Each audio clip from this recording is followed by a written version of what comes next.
Hey everyone, welcome to Ben's Experience. In this video, I will show you how to upload a custom font in Hostinger Website Builder.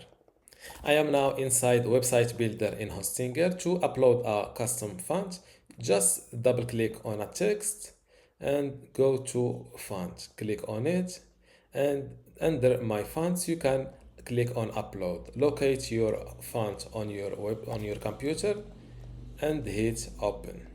Now it will be uploaded to your website and you can use it to edit your text style. And this is how to upload a custom font in Hostinger Website Builder. Before you go, I have something special for you. I have two free online video courses for you. The first one is about Hostinger hosting and WordPress managing, and the second one shows you how to use Hostinger Website Builder to make basic websites or online shops. You can get them both for free just by clicking the link in the description. If you like this video, give it a thumbs up and subscribe. If you have any question, leave a comment below.